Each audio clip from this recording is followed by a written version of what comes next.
Maksud dari Arsyil Azim, yang dimaksud dari zaman azali sudah nyata di setiap dada-dada kekasih-kekasih Allah, di setiap dada-dada para nabi dan para rasul.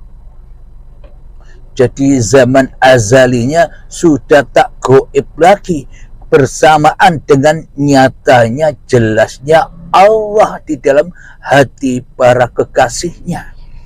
Jadi zaman azalinya ndak goib, nyata. Apa buktinya? Setiap apa yang kita lakukan sepertinya seolah-olah kita yang melakukan bila orang lain melihatnya. Akan tetapi bagi kita, akan tetapi bagi para rasul, para nabi, bukan dirinya lagi sebagai pelakunya.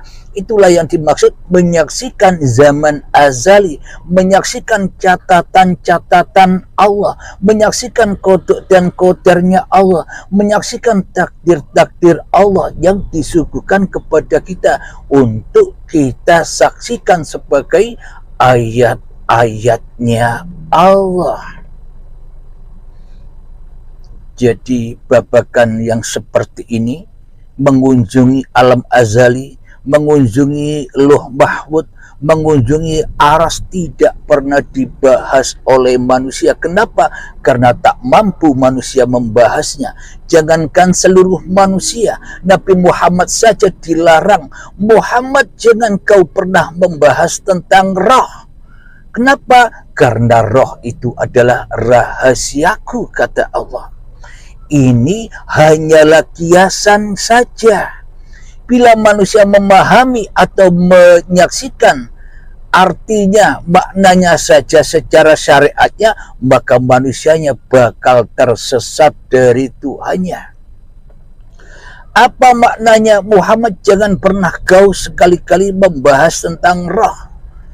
Akan tetapi roh itu rahasiaku. Maknanya bagaimana? Sebenarnya kiasan ini bagaimana maknanya?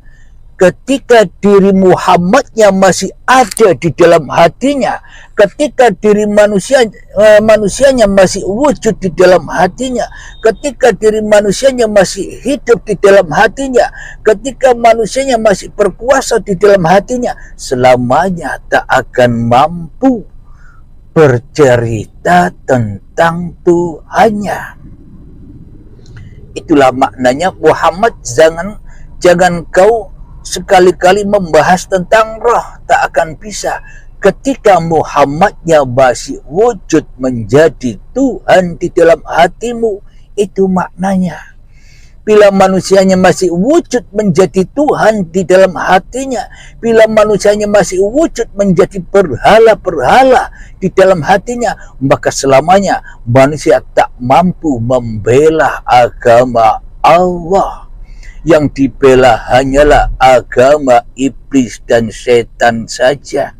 Yang dibela hanyalah hawa nafsunya saja daripada membela Allah. Berarti yang tahu Allah itu siapa? Apakah saya? Apakah Anda? Apakah kita semua bisa tahu Allah? Apakah Nabi Muhammad bisa tahu Allah? Ketika iman di dalam dada kita, araftu rabbi bi rabbi, aku mengenal Tuhanku dengan Tuhanku. Maknanya bila kita selalu dan selalu membela hanya Allah yang ada di dalam hati kita daripada diri kita sendiri, maka yang bisa menceritakan ini semua ya uripe Allah dewe. Bila manusianya tak ada hidupnya, apakah bisa bercerita seperti ini? Jadi yang bercerita ya uripe Allah dewe, sang pelaku sendiri. Kenapa?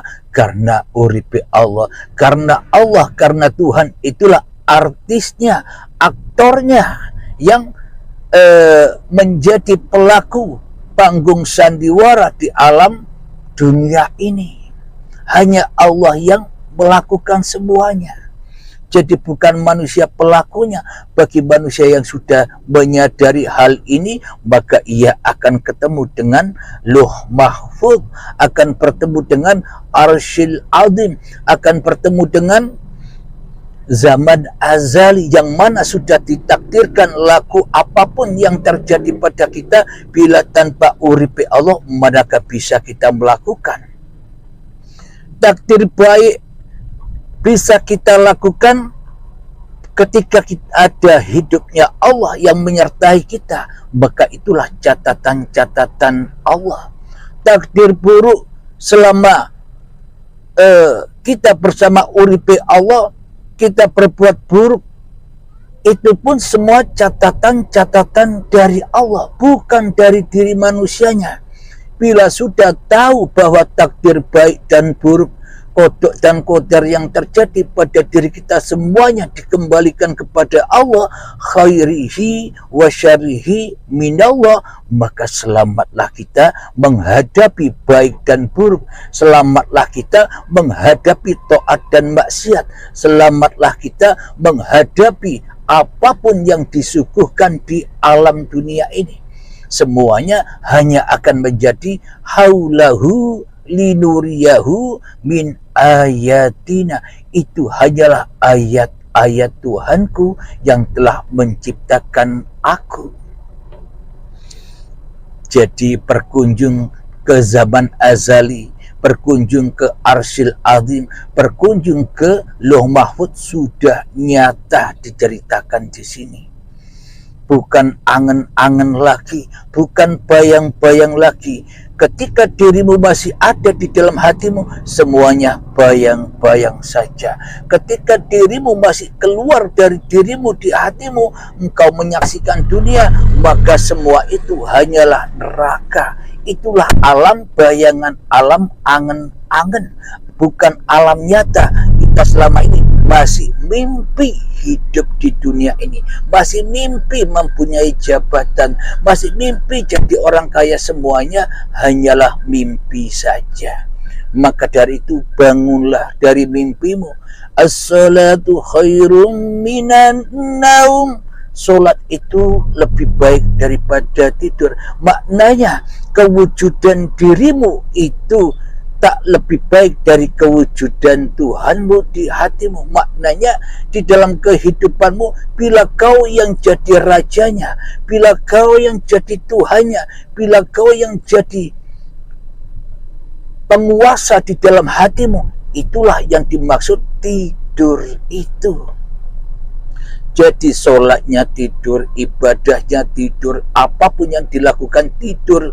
Tidur semua mimpi kita hidup di dunia ini.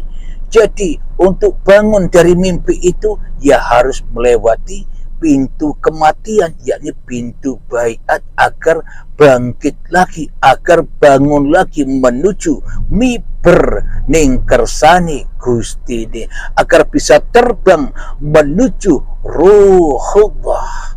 Itulah kita mengunjungi zaman azali, mengunjungi Lauh Mahfuz, mengunjungi Arsyil Azim. Itulah kenyataannya bahwa semuanya telah nyata bila hanya Allah yang nyata, dan semuanya hanya gaib, hanya angan-angan bila masih manusianya yang jadi Tuhannya di dalam tiap-tiap hati manusianya. Alhamdulillahirabbil alamin. Semoga saya pribadi dan semoga kita semua para sahabat-sahabatku dimudahkan memahami paparan-paparan di uripe Allah ini, karena ini bukan ilmu saya, inilah ilmunya Allah yang diambil dari lautan uripe Allah, yang diambil, yang dipilih hanya setetes saja. Maka langkah ilmu ini, maka kita harus senantiasa berlatih dan berlatih meraih ilmu Allah ini. Karena sejatinya saya ini bodoh, tidak punya ilmu apa-apa. Ini hanya menyampaikan yang ada di dalam Al-Quran, bukan ilmu saya. Saya tidak punya ilmu apa-apa. Alhamdulillahirabbil alamin.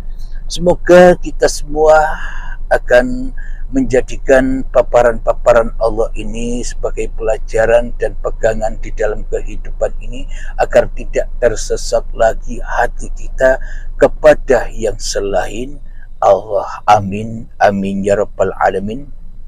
Akhir kalam, assalamualaikum warahmatullahi wabarakatuh.